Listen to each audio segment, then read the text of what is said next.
Touring cruisers, now not exactly known for being understated or even elegant, unless you buy this. This is Moto Guzzi's California Touring. It's a cruiser in a fine Italian suit, sipping on a fine wine and eating delicious gourmet cuisine. But what happens if you want to be an absolute yobbo? Eat roast beef off the bone, drink beer. Don't worry, Moto Guzzi has a California for you too.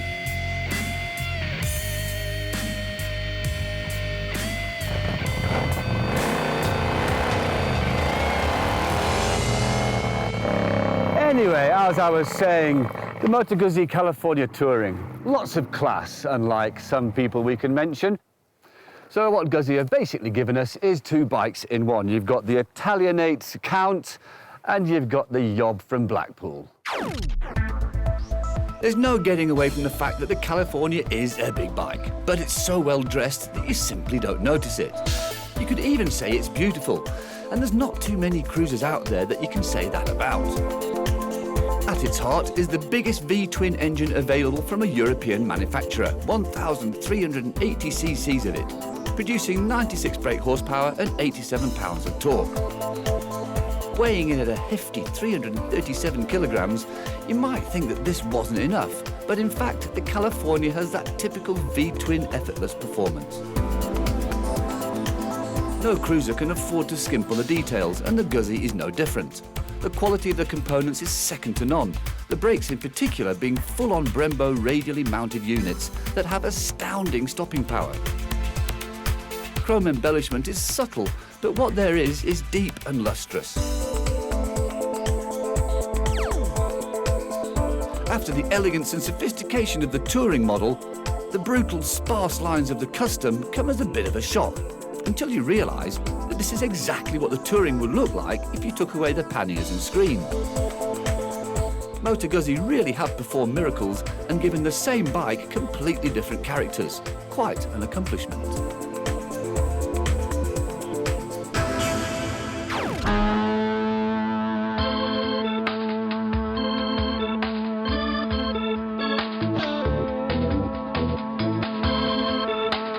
This is the Moto Guzzi California Custom, which has more of a bad boy rep than the Touring model. But more so, kind of be good enough to include this set of Zard Italian exhaust pipes, the wrapping going over the exhaust, and these red cylinder heads. So what this actually is a Moto Guzzi California Custom. And as you can hear, it's quite loud. The guys have kind of been good enough to take out any sort of silencing. Take a listen.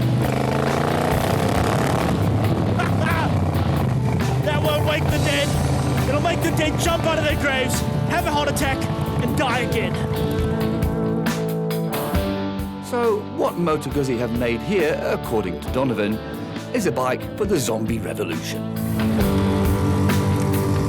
Not only does the California Touring look so classy and elegant, it's actually a surprisingly civilized ride as well. When you first start the engine, it shakes and rattles the whole bike. But as soon as you get going, it's uncannily smooth. It just makes this such a wonderful ride for long distances. The seat is absolutely spectacularly comfortable. The ergonomics are just perfect. Everything falls to hand so naturally.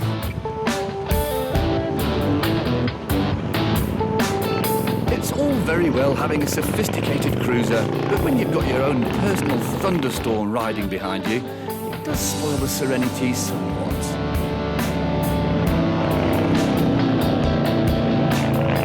Now, the last time I rode a Moto Guzzi was in the 90s.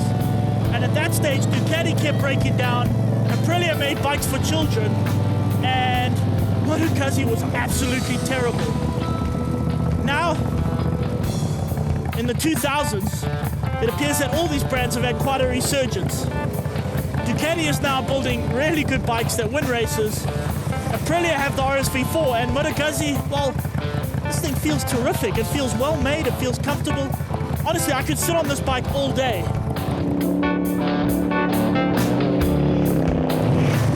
even the screen, which generally you kind of think that these big acres of plastic, they don't necessarily work very well. This is actually one of the best screens I've ever sat behind. It's an amazing machine, this. I could happily ride to Cape Town and back in a couple of days. If you're in the market for a cruiser, you're not going to struggle for choice, but where you might have an issue is value for money, especially if you opt to go the American route. What you get with the Italian option is not only elegant good looks, but also sophisticated electronics, something that the Americans have not apparently heard of. And as good as the Californias are, they are definitely at the lower end of the price scale in this class, while being at the upper end of comfort and ability. And that's not going to hurt sales at all.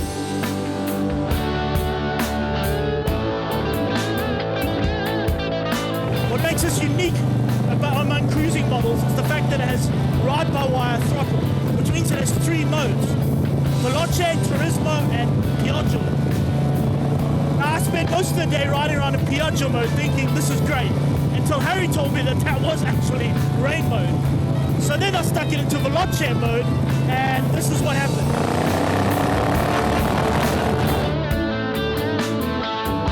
So there you have it, the Moto Guzzi California Touring and Custom, the Jekyll and Hyde of Italian motorcycling.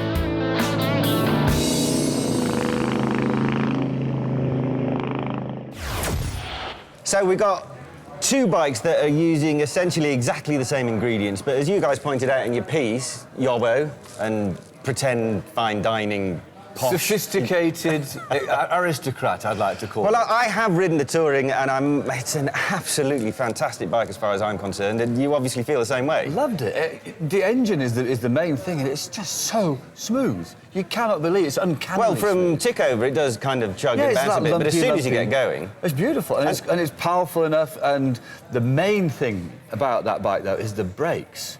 You don't expect a cruiser to have brakes like that. You know, as you said earlier, you have to use your back brake quite a lot, but not with this thing. With those Brembo radials on the front, good grief, it stops like a super bike.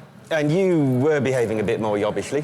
I was. Well, I couldn't help it. I mean, I couldn't hear what I was doing. I couldn't hear anything, in fact. No one in 3-kilometre radius could hear anything with those exhaust pipes. You did do a lot of giggling, though, so, I mean, it's a fun. Yeah. From sensible touring to custom. My problem is with the exhaust like that, they took the baffling out, because you can actually keep the baffling in.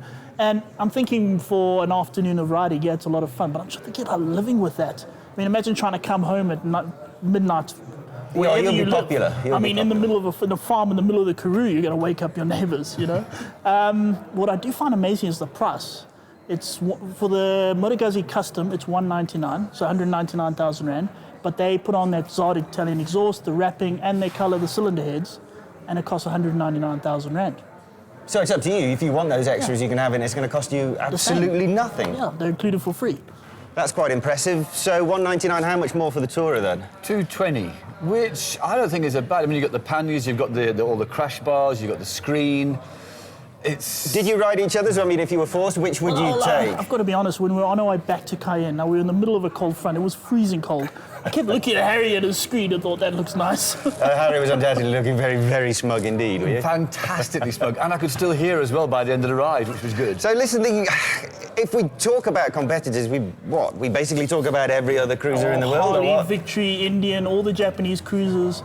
Price-wise, okay, if you're looking at the average bloke is going to look, or the average buyer is going to look at a Harley Davidson or a Victory, that type of thing. Cost-wise, yeah, Harleys, you're looking at easy 300,000 plus for an equivalent model with a fairing and panniers. 320,000. And with this ride-by-wire throttle and this thing, remember these have got traction control and ride modes. You've got 3 ride modes: rain, sport, and touring. So you can adjust all that. It's got the ABS. It's got traction control. Harleys just don't have that. Biggest V-twin to come out of Europe. I mean, I'm thinking that possibly one of the other contenders is Triumph's, what's it called? The Thunderbird LT. It's a similar kind of feel from that bike to the Guzzi, more so than, say, the Harleys to the Guzzi or the Victories. The Triumph, it's a nice bike. That's a 1700cc parallel twin. Not quite as smooth as the Guzzi, but then I don't think any bike in the world is, to be honest. It is uncannily smooth. OK, let's get down to the old TomTom heart ratings, which always puts you on the spot. Ooh. We invariably seem to end up going for 4, but maybe this time there'll be a difference. Touring first. Touring first. For its looks, the quality the performance, the braking, I'm going to go 4.5. Wow, that is almost perfection then. And Donovan, in terms of the custom? Look, the way it was there, I'm going to say 3.5. If they put the silencers back, I might say 4.5. I don't think I can live without those silencers. That's fair enough. So overall then, we reckon that the Moto Guzzi is absolutely fantastic pieces of kit. So if you're in the market for a cruiser, well worth checking out. We'll be back after the break with loads of interesting new product news.